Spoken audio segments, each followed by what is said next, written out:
Media times news channel देख रहे आप सभी दर्शकों का बहुत बहुत स्वागत है। मैं हूं रमनदीप कौर। इस वक्त की बड़ी खबर आ रही है प्रयागराज से। क्या है पूरा मामला, देखने के लिए बने रहिए हमारे साथ। आगामी महाकुंभ 2025 को लेकर जहां उत्तर प्रदेश पुलिस के डीजीपी प्रशांत कुमार आज प्रयागराज पहुंचे थे मुख्य सचिव के साथ, जहां उन्होंने अधिकारियों के संग समीक्षा बैठक की, तो बाद में मीडिया से भी बात की है। मगर उससे पहले उन्होंने ICCC सभागार पहुंचे और जहां पर उन्होंने सुरक्षा के लेकर सारे इंतजाम की व्यवस्थाएं देखी। इस मौके पर ADG zone Prayagraj, SSP Mahakumbh Mela Rajesh Dwivedi समेत कई आला अधिकारी मौजूद थे और साथ ही वे रिजर्व पुलिस लाइन भी पहुंचे और साथ ही उन्होंने सुरक्षा के मुद्दे पर क्या कुछ कहा है मीडिया से बात करते हुए, आइए दिखाते हैं आपको।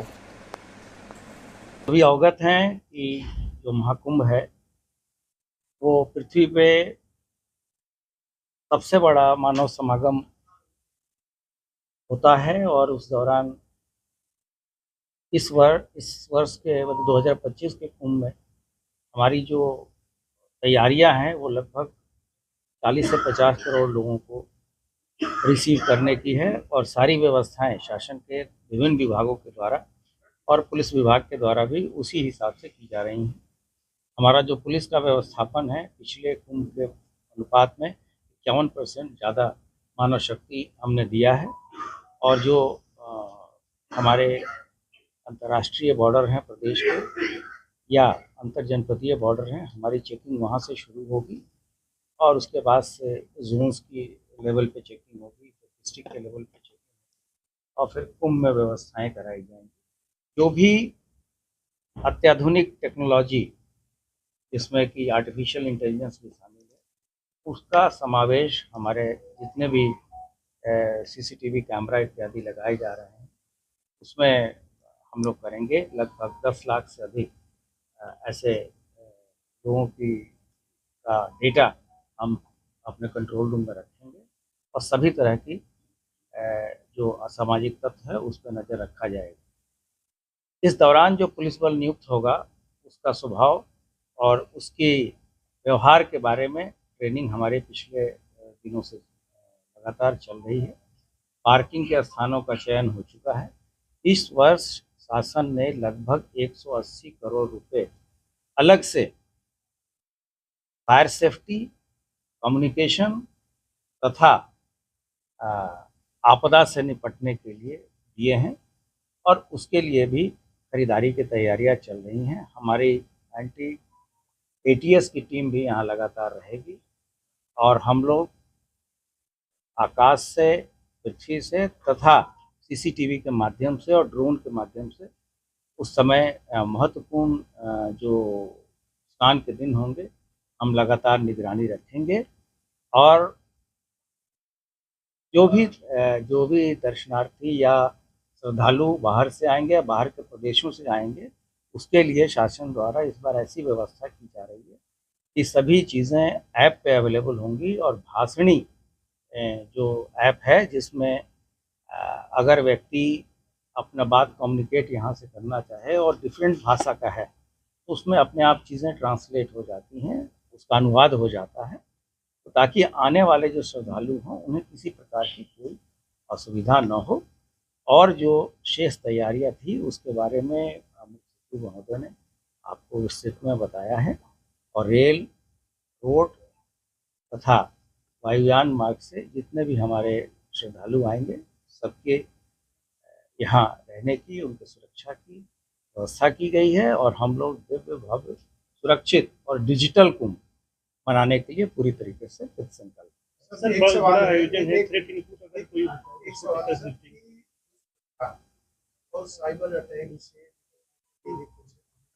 हाँ, ऐसे जो दुष्प्रचार के जो सोशल मीडिया पे चीज़ें चलती हैं उसके लिए हम लोग प्रतिदिन हमारे जितने भी सोशल मीडिया के प्लेटफॉर्म्स हैं हम लोगों को सजग कर रहे हैं। हम लोगों ने कुछ ऐसे सोशल इन्फ्लुएंसर भी हम लोगों ने संपर्क किया है जो स्वेच्छा से कुंभ के दौरान ऐसी चीज़ों को प्रसारित करेंगे और हम ऐसी व्यवस्था करेंगे कि आधे घंटे के अंदर हम लगभग 10 लाख लोगों को कोई भी र्यूमर को काउंटर र्यूमर्स के रूप में हम काउंटर जो फैक्चुअल पोजीशन होगी उससे अवगत करा सकें।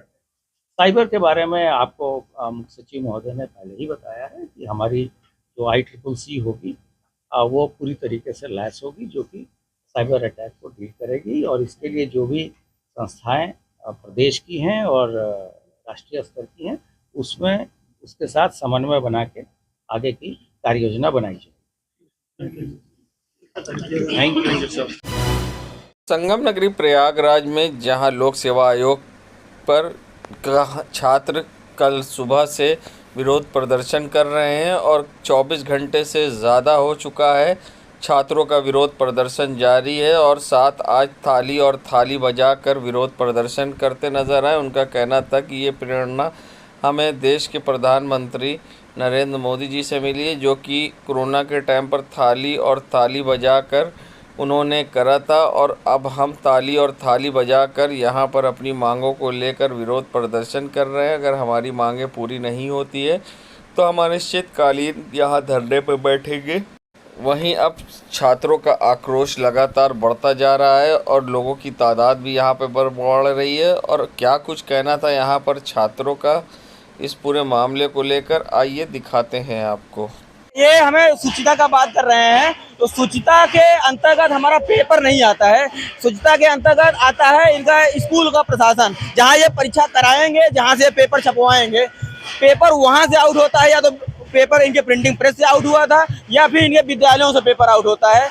इनको विद्यालय के चयन में बता रहे हैं कि हमें विद्यालय कम मिल रहे हैं। इन्होंने तर्क दिया कि हमने सिर्फ 700 विद्यालयों को चुना है प्रदेश के 17,000 विद्यालयों में से। अब अगर 17,000 विद्यालयों में आपको पता है कि यहाँ नकल होती है तो उन पर कार्रवाई कीजिए। हमारे परीक्षा प्रणाली पर क्यों आप परिवर्तन करना चाह रहे हैं? आज आप लोग किस तरह से विरोध कर रहे हैं? थाली बजा रहे हैं। हमारा विरोध अनवरत चलता रहेगा जब तक हमारी मांगे पूरी नहीं हो रही। आज हम ताली और थाली, क्योंकि हमारे प्रधानमंत्री मोदी जी ने हमें सिखाया है कि ताली और थाली के दम पर ही हम किसी के कान खोल सकते हैं, और हम लगातार अपना अनवरत जारी रखेंगे आंदोलन, और हमें मजबूती मिलती रहेगी। और आयोग के अध्यक्ष जी से यही निवेदन है कि आप वन डे वन शिफ्ट कराइए, जैसा कि पूर्ववत समय में परीक्षाएं आयोजित होती थी। और दूसरी बात, नॉर्मलाइजेशन से न किसी भी विद्यार्थी के साथ न्याय नहीं होगा। और मेरा मानना है कि आप नहीं डिसाइड कर पाएंगे, ये तो बच्चे ही डिसाइड करेंगे। जब आपके पैनल सही क्वेश्चन और सही आंसर नहीं बता सकता है तो ये बच्चा कहाँ से बता पाएगा। मैं और कल जो उप सचिव जी आए थे वो कह रहे थे हमें 2 दिन का वक्त दीजिए, कमेटी बनाएंगे हम उस कमेटी हमें सुझाव देगी। तो सर ये बताइए, जब इन्होंने 2 दिन और 2 शिफ्ट में पेपर कराने के लिए बात कही तो इन्होंने कोई कमेटी गठित नहीं की। और जहाँ से परीक्षाएं लीक हुई जैसे गाजीपुर से, तो सर वो भी सेंटर बना, और इसमें पेपर लीक होने का मुद्दा प्रशासनिक असफलता कहीं ना कहीं है। संगम नगरी प्रयागराज में भाजपा नेत्री पल्लवी सिंह ने आज पत्रकारों से वार्ता करते हुए रेलवे की ज़मीन को बचाने के लिए गुहार रेलवे के उच्च अधिकारियों से करते हुए अपनी भी सुरक्षा की गुहार लगाई है। पल्लवी सिंह का आरोप है कि भूमाफिया मिली भगत से ज़मीन कब्जा कर रहे हैं।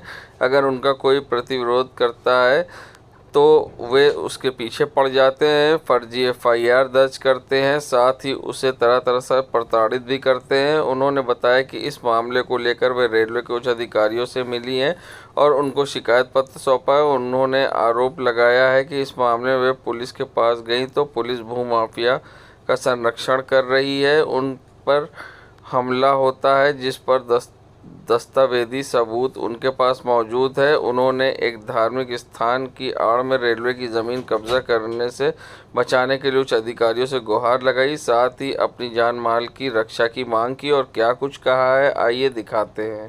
पल्लवी सिंह, मुझे सपा के नेताओं के द्वारा मुझे प्रताड़ित किया जा रहा है, परेशान किया जा रहा है। उसमें भापा में वो पुलिस भी मुझे परेशान कर रही है और मेरे ऊपर आए दिन मुकदमा पे मुकदमा लिखते हैं, और जो कि मैं बहुत प्रताड़ित हो चुकी हूँ। उच्च अधिकारियों के पास भी मैं जाती हूँ तो भापा में थाने पे ही एप्लीकेशन आती है तो उसमें वो लोग रिपोर्ट लगा के फर्जी तरीके से भेज देते हैं। जो कि वहाँ पे भी विपिन यादव का बहुत सारे SI हैं जो कि यादव हैं, यादवों को पक्ष लेकर और हमारे पे लोग हावी हो जाते हैं।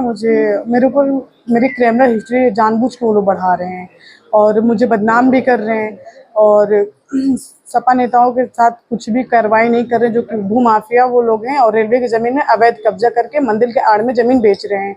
जब मैं इस चीज़ का आवाज़ उठाती हूँ तो फापा मऊ इंस्पेक्टर और जितने पुलिस वाले मेरे ऊपर FIR लिख के और मुझे प्रताड़ित करते हैं लोग, जो कि मेरे घर में लूट भी सपा नेताओं के द्वारा कर चुके हैं लोग। क्या इससे पहले आप एक बार भी गिरफ्तार होकर जेल गई? हाँ, इसी मैटर में मुझे सपा के नेताओं ने मुझे जेल भी भिजवाया है और मेरे घर में लूटपाट में ऐसा छेड़खानी हुई है, जो कि 7 बजे के बाद महिला को गिरफ्तार नहीं किया था, फिर भी मुझे इंस्पेक्टर ने गिरफ्तार करके रात भर मुझे वहाँ एक रूम में बैठा के मुझे टॉर्चर किए लोग और मारे पीटे भी हमको, जो कि मेरे पास मेडिकल भी है और मुझे जेल भी भेज दिए लोग। जेल भेजने के बाद फिर मैं बाहर निकली तो अपनी आवाज़ उठाने की कोशिश की तो फिर मेरे ऊपर एक मुकदमा लिख दिए लोग। भाजपा की सरकार है, भाजपा की सरकार में और आप भाजपा के नेत्री में हैं, आपके साथ ऐसा हो रहा है और उसके बाद आपने अभी तक किसी भाजपा नेता से शिकायत? मैं सबसे शिकायत कर चुकी हूँ और सबसे मैं बोल चुकी हूँ, लेकिन अब पता नहीं अब जितने सीनियर हैं वो लोग क्या कर रहे हैं, इसका कोई भी इसमें वो नहीं हो पा रहा है मुझे। और मुझे इतना ये लोग टॉर्चर कर रहे हैं कि मैं घर से बाहर निकलने लायक भी नहीं हूँ और मुझे इतना बदनाम ये लोग कर रहे हैं। सपा के नेताओं जितने हैं वहाँ पे सारे यादव भरे हुए हैं और मंदिर को भी और मेरे भाजपा को भी बदनाम कर रहे हैं, जो कि मैं अपने अध्यक्ष जी से, मंत्री जी से मैंने सबसे अपनी शिकायत मैंने किया है, अभी तक कोई इसमें लाभ नहीं हुआ है। मैं पल्लवी सिंह, मैं इलाहाबाद की निवासी हूँ। आगामी महाकुंभ को लेकर जहां आज मेला प्राधिकरण सभागार में जहां आज मुख्य सचिव मनोज कुमार सिंह व DGP प्रशांत कुमार ने समीक्षा बैठक की, जहां आगामी कुंभ के कार्य और महाकुंभ की सुरक्षा को लेकर ये बैठक की गई। और ऐसे में इस पूरे मामले पर जहां समीक्षा बैठक के बाद मीडिया से बात करते हुए मुख्य सचिव मनोज कुमार सिंह ने क्या कुछ कहा है, आइए दिखाते हैं आपको। देखिए, राज्य सरकार पिछले 1 साल से महाकुंभ की तैयारी में लगी हुई है और लगभग 6000 करोड़ से ज़्यादा की परियोजनाएं स्वीकृत कर रखी हैं, जिसमें कुछ कुंभ के बजट से है और कुछ डिपार्टमेंटल बजट से। तो उन 6000 करोड़ की जो परियोजनाएं क्रियान्वित की जा रही हैं, अब वो लगभग अंतिम चरण में है। तो माननीय मुख्यमंत्री जी ने यही निर्देशित किया था मुझे और DGP साहब को कि एक तो इन प्रोजेक्ट्स की जो प्रोग्रेस है उसको जाके मॉनिटर किया जाए और जहाँ पे कमी है उनको दूर किया जाए और इन प्रोजेक्ट्स को एक्सपेडाइट किया जाए।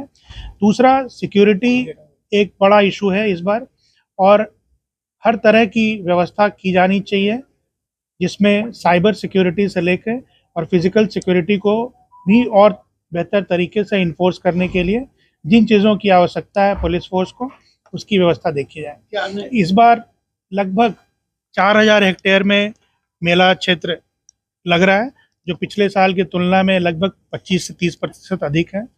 फोर्स लगभग 40,000 की पुलिस फोर्स लग रही है, अलग अलग डिविजन्स की। 25 सेक्टर में इस बार मेला बसेगा। तो पिछले कुंभ की तुलना में इस बार का कुंभ बहुत अधिक बेहतर होगा और स्वच्छ कुंभ, सुरक्षित कुंभ के साथ साथ डिजिटल कुंभ का भी इस बार क्रियान्वयन करने का प्रयास प्रशासन कर रहा है। सर, क्या नया निर्देश दिया गया है? क्या नया निर्देश दिया है आज आपने? नया निर्देश ये है कि जो भी काम हमें कंप्लीट करने हैं कुंभ को सुचारू करने के लिए, सुचारू रूप से लॉन्च करने के लिए, वो प्रायोरिटी पे 15 दिसंबर तक कंप्लीट कर लिए जाएं। 1-2 काम कुछ ऐसे हैं जो 15 दिसंबर तक होने संभव नहीं है, तो उन्हें हर दशा में 30 दिसंबर तक पूरा किया जाए। साथ ही ये है कि पूरे कुंभ को प्लास्टिक फ्री रखा जाएगा। जहाँ जहाँ पे अखाड़े हैं और जहाँ पे आप भंडारे वगैरह का आयोजन होता है या जहाँ भी फूड वेंडिंग कोर्ट है, वहाँ पर दोना, पत्तल या बगास से बने हुए कंपोस्टेबल या डिकम्पोजेबल जो मटेरियल होते हैं वही इस्तेमाल हो। ये एक नई शुरुआत और नई पहल की जा रही है। अच्छा, विदेश से कितने लोग आ रहे हैं? क्या इनविटेशन आ रहा है? क्या फीडबैक आ रहा है? क्या तैयारी है?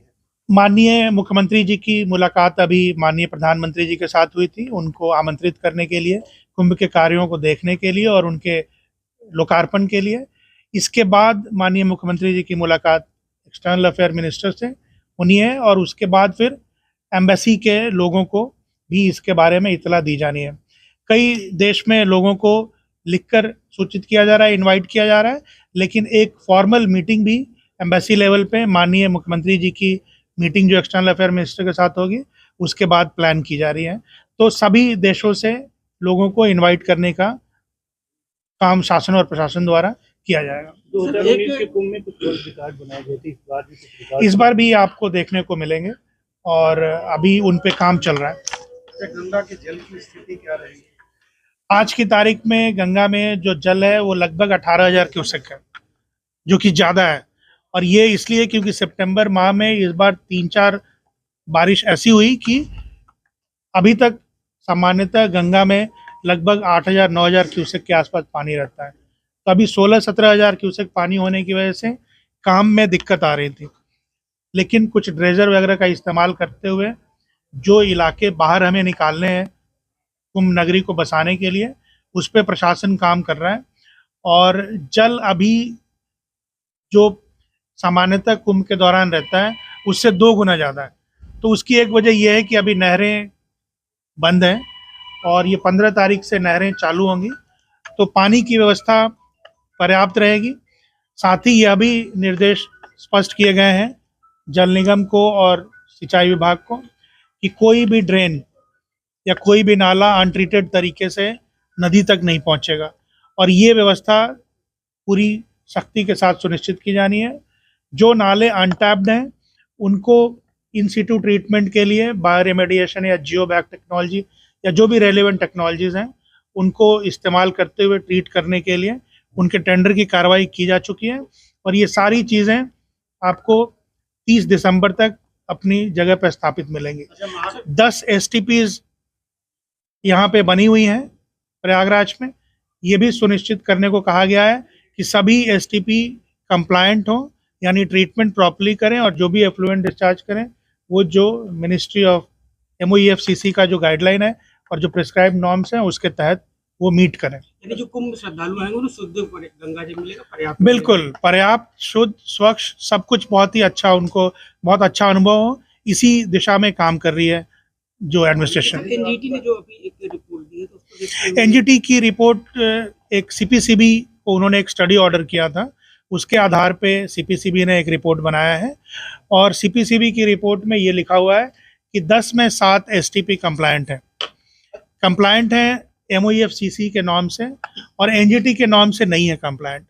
तो मैं आपको वो डिफरेंस समझाना चाहूँगा। MOEFCC ने जो हिंदुस्तान के लिए नोटिफिकेशन बना रखा है उसमें STP से जो ट्रीटेड वाटर है उसका BOD 30 होना चाहिए, 30 से कम होना चाहिए। तो ये सारे STPs कंप्लायंट हैं उसके। NGT ने बीच में एक डायरेक्शन और एक ऑर्डर ये किया था कि 30 नहीं बल्कि 10 होने चाहिए बड़े शहरों के लिए, STP के लिए। लेकिन अभी उस पर मिनिस्ट्री ऑफ इन्वायरमेंट ने उसको फॉलो करते हुए कोई नोटिफिकेशन इशू नहीं किया है। तो जो भी फंडिंग हो रही है प्रोजेक्ट की वो उसी पे हो रही है कि BOD 30 से कम होना चाहिए। तो जाहिर है जिस चीज़ के लिए आपने सिस्टम को डिज़ाइन किया है आउटपुट उसी के हिसाब से मॉनिटर किया जाएगा। कुल कितने लोगों के महाकुंभ में आने के आसार या तैयारियां? देखिए पिछले कुंभ में बल्कि 24 करोड़ लोग आए थे, ये असेसमेंट किया गया था, और इस बार उससे कहीं ज़्यादा आएंगे। और इसीलिए माननीय मुख्यमंत्री जी ने जो प्रयागराज के आसपास के ज़िले हैं, जैसे बनारस में काशी विश्वनाथ कॉरिडोर डेवलप हुआ है, माँ विंध्यवासिनी का कॉरिडोर मिर्ज़ापुर में विंध्याचल में डेवलप हुआ है, अयोध्या के बारे में आप सब अवगत हैं। तो इन चीज़ों की वजह से इस बार बहुत बड़ी संख्या में श्रद्धालु आएंगे। इसीलिए प्रयागराज में जो फोकस है उसके साथ साथ आसपास के जो ये महत्वपूर्ण ज़िले हैं वहाँ के भी प्रशासन को बताया गया है कि वो भी तैयारी में रहें कि काफ़ी बड़ी संख्या में श्रद्धालु आते हुए या यहाँ से लौटते हुए उन स्थलों पर भी जा सकते हैं दर्शन के लिए। एक अंतिम सवाल कि जो कार्य हो रहे हैं क्या इनका मूल्यांकन भी होगा कि नहीं होगा? यस, जो भी काम हो रहे हैं मेला प्राधिकरण ने थर्ड पार्टी ऑडिटर्स लगा रखे हैं क्वालिटी चेक के लिए। उनकी यहाँ पे लेबोरेटरीज बनी हुई हैं। जो सड़कें बन रही हैं वो जैसे ही फिनिश होंगी उनकी राइडिंग क्वालिटी भी चेक की जाएगी थर्ड पार्टी के थ्रू। तो जितने भी काम हो रहे हैं सब में क्वालिटी स्टैंडर्ड के साथ इंश्योर किया जाए, इसकी व्यवस्था बनाई गई है। और इसमें कोई शिकायत आएगी तो उसमें बहुत सख्त कार्रवाई होगी और उसका निराकरण भी किया जाएगा।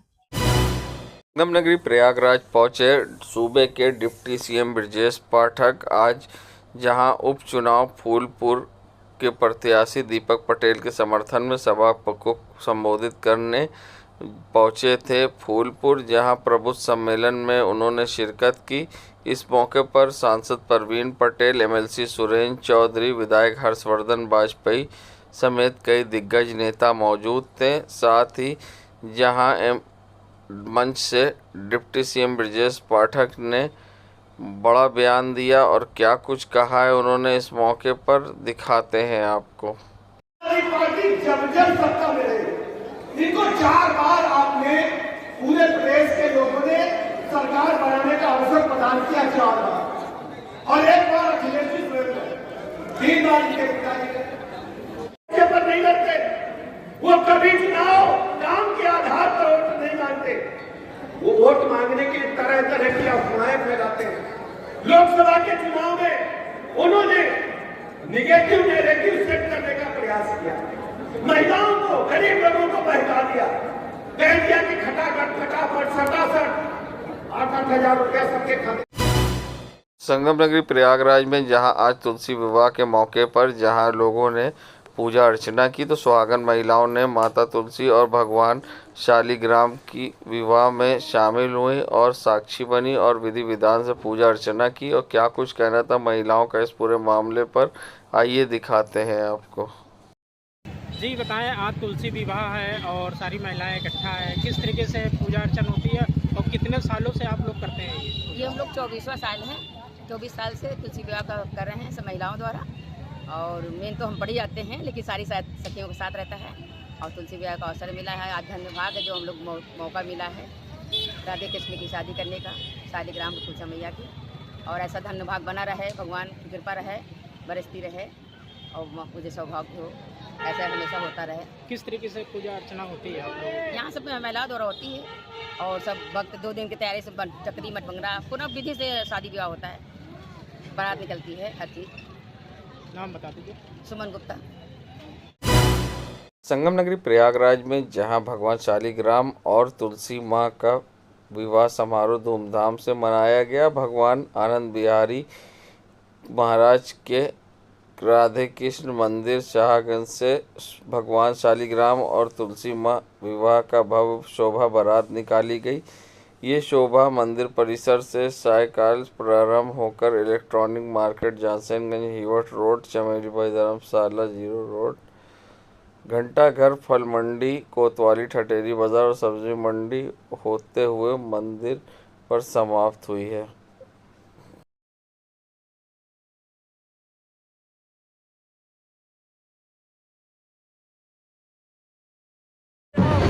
हो जाएंगे, इसी उपलक्ष्य में हम लोग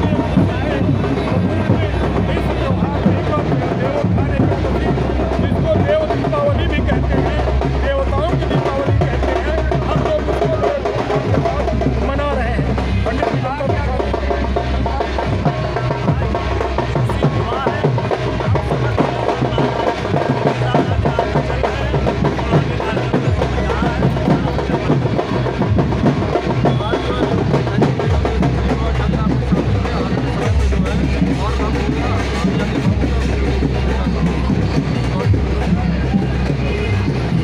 देश दुनिया की खबरों के लिए world media times news channel को सब्सक्राइब करें।